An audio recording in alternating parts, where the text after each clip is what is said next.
So my dear friends and professionalists, I am Uday Singh Advocate speaking. So ನೀವೆಲ್ಲರೂ ಸಹ ನನ್ನ channel ಅನ್ನು ವೀಕ್ಷಿಸ್ತಾ ಇದ್ದೀರಿ ಅಂತ ನಾನು ಅನ್ಕೊಂಡಿದ್ದೀನಿ. ಕಮೆಂಟ್ ಮಾಡಿ ಮತ್ತು ನನ್ನ ಚಾನಲ್ಗೆ ಸಬ್ಸ್ಕ್ರೈಬ್ ಆಗೋದನ್ನ ಮರಿಬೇಡಿ ಅಂತ ಹೇಳ್ತಾ ನಾನು ಇವತ್ತು ಇನ್ನೊಂದು ವಿಷಯವನ್ನು ತೆಗೆದುಕೊಂಡು ನಿಮ್ಮ ಮುಂದೆ ಬಂದಿದ್ದೀನಿ. ಸೊ ನಾನು ಇವತ್ತು ಆಯ್ಕೆ ಮಾಡಿಕೊಂಡಿರ್ತಕ್ಕಂಥ ವಿಷಯ differences between relinquishment deed and release deed.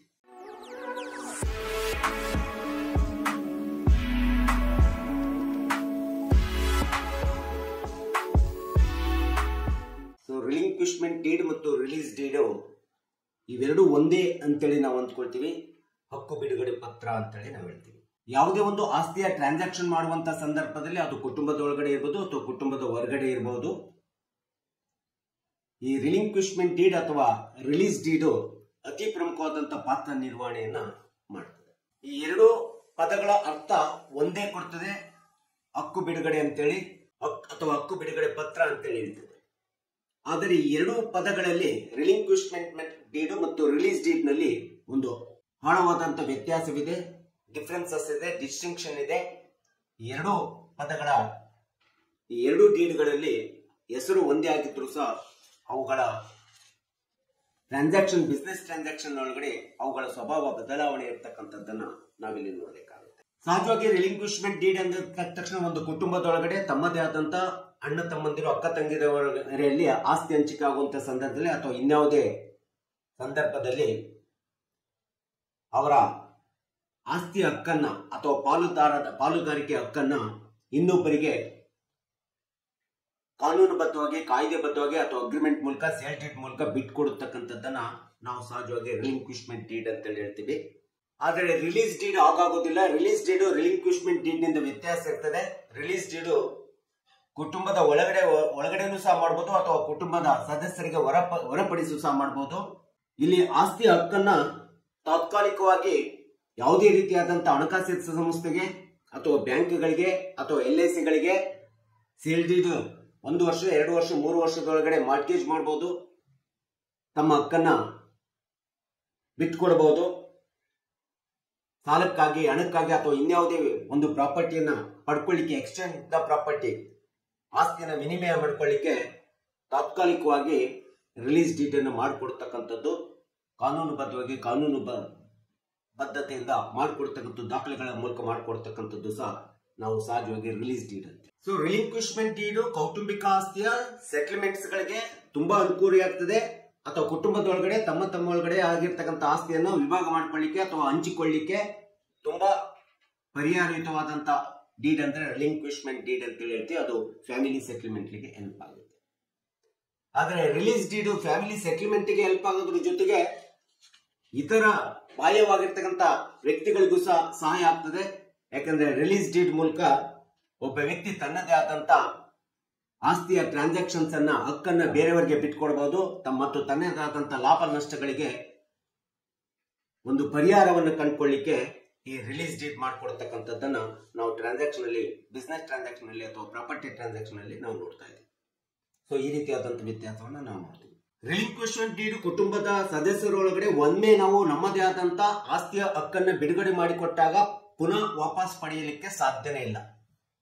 ಅದು ರಿಜಿಸ್ಟರ್ಡ್ ಮಾಡಿಕೊಟ್ಟಾಗ, ರಿಜಿಸ್ಟ್ರೇಷನ್ ಆಕ್ಟ್ ಪ್ರಕಾರ ರಿಜಿಸ್ಟರ್ಡ್ ಮೂಲಕ ನಾವು ಇನ್ನೊಬ್ಬರಿಗೆ, ನಮ್ಮ ಅಕ್ಕ ತಂಗಿಗೆ, ಅಣ್ಣ ತಮ್ಮಂದಿರಿಗೆ ಯಾರಿಗಾದ್ರೂ ನಾವು ಮಾಡಿಕೊಟ್ವಿ ಅಂತಂದ್ರೆ ಅದು ಪುನಃ ಪಡೆಯಲಿಕ್ಕೆ ಅವಕಾಶ ಇರೋದಿಲ್ಲ. ಆದ್ರೆ ರಿಲೀಸ್ ಡೀಡ್ ಆಗಲ್ಲ. ನಮ್ಮದೇ ಆದಂತ ಸಾಲಕ್ಕೋಸ್ಕರ ಅಥವಾ ನಮ್ಮದೇ ಆದಂತ ಇನ್ನೊಂದು ಯಾವುದೋ ಒಂದು ಆಸ್ತಿನ ಪಡ್ಕೊಳ್ಳಿಕ್ಕೋಸ್ಕರ, ಹಣ ಪಡೆಯಲಿಕ್ಕೋಸ್ಕರ, ಇನ್ಯಾವುದೇ ವ್ಯವಹಾರಕ್ಕೋಸ್ಕರ 1 ವರ್ಷ ಅಥವಾ 2 ವರ್ಷ ಅಥವಾ 3 ವರ್ಷ ನಾವು ಬೇರೆಯವರಿಗೆ ನಮ್ಮ ಆಸ್ತಿ ಹಕ್ಕನ್ನ ಬಿಡುಗಡೆ ಮಾಡ್ಕೊಡ್ತೀವಲ್ಲ, ಸೊ ಇದನ್ನ ನಾವು ರಿಲೀಸ್ ಡೀಡ್ ಅಂತ. ಈ ಒಂದು ರಿಲೀಸ್ ಡೀಡ್ ಮಾಡಿಕೊಟ್ಟಂತ ಸಂದರ್ಭದಲ್ಲಿ ನಮ್ಮ ಆಸ್ತಿಯನ್ನ 2 ಅಥವಾ 3 ವರ್ಷ ಆದ ತಕ್ಷಣ ಬೇಡ ಅಂದ್ರೆ ನಾವು ವಾಪಸ್ ಪಡೆಯತಕ್ಕಂತ ಒಂದು ಸ್ವಭಾವ ರಿಲೀಸ್ ಡೀಡ್ ನಲ್ಲಿದೆ. ಆದ್ರೆ ರಿಲಿಂಕ್ವಿಶ್ಮೆಂಟ್ ಡೀಡ್ ನಲ್ಲಿ ಅದು ಬರುತ್ತದೆ. ಈ ಎರಡು ಪದಗಳು ರಿಲಿಂಕ್ವಿಶ್ಮೆಂಟ್ ಡೀಡ್ ಮತ್ತು ರಿಲೀಸ್ ಡೀಡ್, ಈ ಎರಡು ಹಕ್ಕು ಬಿಡುಗಡೆಯ ಪತ್ರಗಳು ಕಾನೂನುಬದ್ಧ ದಾಖಲೆಗಳಾಗಿದ್ದು, ರಿಲಿಂಕ್ವಿಶ್ಮೆಂಟ್ ಡೀಡ್ ನಲ್ಲಿ ಸಂಪೂರ್ಣವಾದಂತ ಆಸ್ತಿಯ ಹಕ್ಕು ಹೋಗ್ತದೆ, ಟೈಟಲ್ ರೈಟ್ಸ್ ಸಂಪೂರ್ಣವಾಗ್ತದೆ.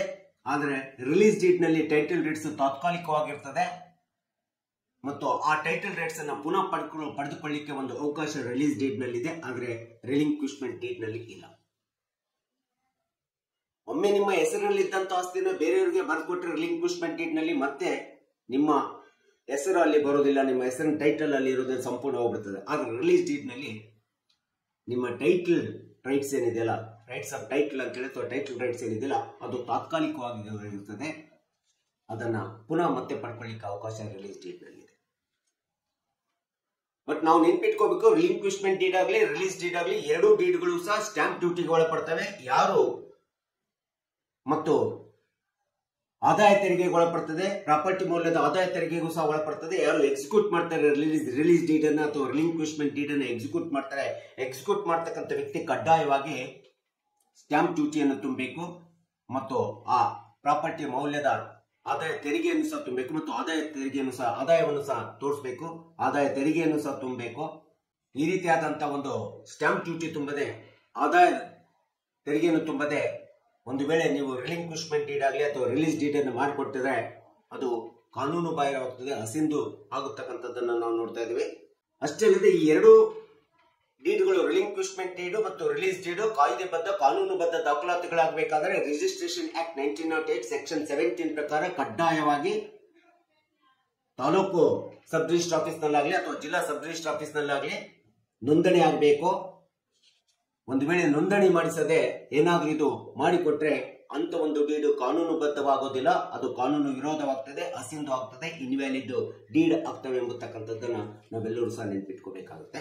ಯಾವಾಗ ಕಾನೂನುಬದ್ಧವಾಗಿ ರಿಜಿಸ್ಟ್ರೇಷನ್ ಮಾಡಿಸಿ ನೋಂದಣಿ ಮಾಡಿಸಿ ನಾವು ಡೀಡ್ ಅನ್ನು ಇನ್ನೊಬ್ಬರಿಗೆ ರಿಲಿಂಕ್ವಿಶ್ಮೆಂಟ್ ಆಗಲಿ ಅಥವಾ ರಿಲೀಸ್ ಡೀಡ್ ಆಗಲಿ ಬಿಟ್ಟು ಕೊಟ್ಟಂತ ಸಂದರ್ಭದಲ್ಲಿ ಈ ಎರಡೂ ಡೀಡ್ಗಳನ್ನ ನಾವು ಕೋರ್ಟ್ ನೊಳಗಡೆ ಚಾಲೆಂಜ್ ಮಾಡಬಹುದು.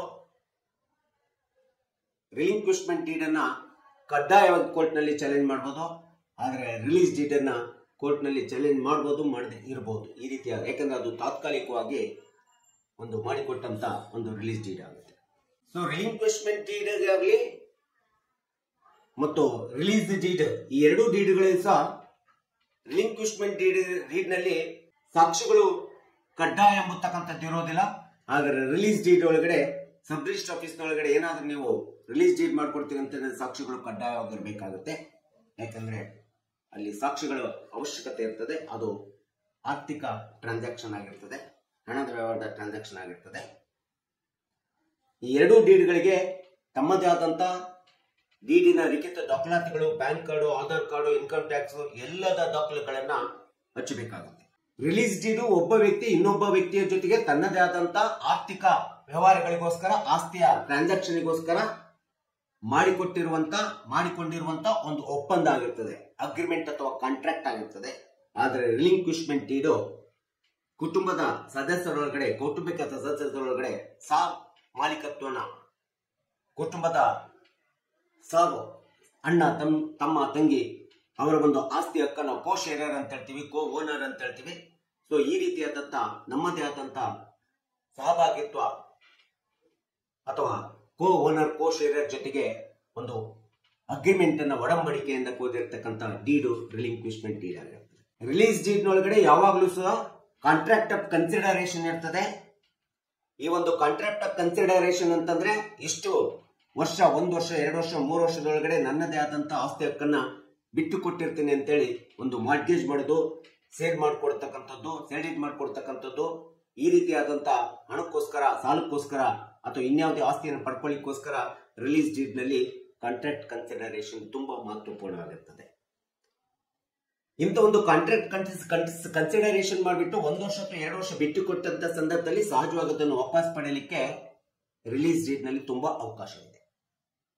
ಆದ್ರೆ ರಿಲಿಂಕ್ವಿಶ್ಮೆಂಟ್ ಡೀಡ್ ಒಮ್ಮೆ ನಮ್ಮ ಕೋ ಓನರ್ಸ್ ಗಳಿಗೆ, ಕೋ ಶೇರರ್ಸ್ ಗಳಿಗೆ ನಮ್ಮದೇ ಆದಂತ ಶೇರ್ ಅನ್ನ ಕಾನೂನುಬದ್ಧವಾಗಿ, ಕಾಯ್ದೆಬದ್ಧವಾಗಿ ರಿಜಿಸ್ಟ್ರೇಷನ್ ಮಾಡಿಸಿ ನಮ್ಮ ಅಕ್ಕರಿಗೋ, ಅಣ್ಣರಿಗೋ, ತಮ್ಮರಿಗೋ, ತಂಗಿಯರಿಗೋ ಯಾರಿಗೋ ಒಬ್ಬ ನಮ್ಮ ಆಸ್ತಿ ಹಕ್ಕನ್ನ, ಶೇರ್ ಅನ್ನ ನಾವು ಕಾನೂನುಬದ್ಧವಾಗಿ ಬಿಟ್ಕೊಟ್ವಿ ಅಂತಂದ್ರೆ ಸೊ ಮತ್ತೆ ಪುನಃ ವಾಪಸ್ ಪಡೆಯಲಿಕ್ಕೆ ಇಲ್ಲಿ ಅವಕಾಶ ಇರೋದಿಲ್ಲ.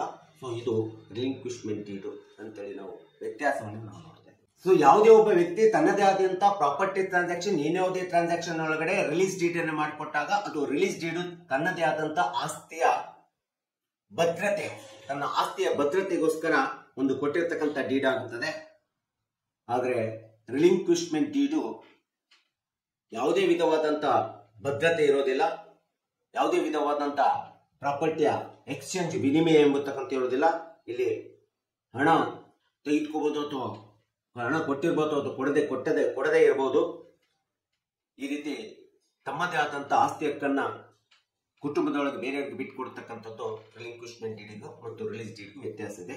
ಇಲ್ಲಿ ಯಾವುದೇ ಭದ್ರತೆ ಎಂಬತಕ್ಕಂಥದ್ದು ಇರುವುದಿಲ್ಲ. ಸೊ ರಿಲೀಸ್ ಡೀಡ್ ನಲ್ಲಿ ಯಾವತ್ತಿಗೂ ಕೂಡ ಮನಿ ಟ್ರಾನ್ಸಾಕ್ಷನ್ ಒಂದು ಉದ್ದೇಶವನ್ನು ಹೊಂದಿರ್ತದೆ, ಲಾಭ ನಷ್ಟಗಳ ಉದ್ದೇಶವನ್ನು ಹೊಂದಿರ್ತದೆ ರಿಲೀಸ್ ಡೀಡ್. ಆದರೆ ರಿಲಿಂಕ್ವಿಶ್ಮೆಂಟ್ ಡೀಡ್ ನಲ್ಲಿ ಮನಿ ಟ್ರಾನ್ಸಾಕ್ಷನ್ ಲಾಭ ನಷ್ಟಗಳ ಉದ್ದೇಶ ಇರಬಹುದು, ಇಲ್ಲದೆ ಇರಬಹುದು.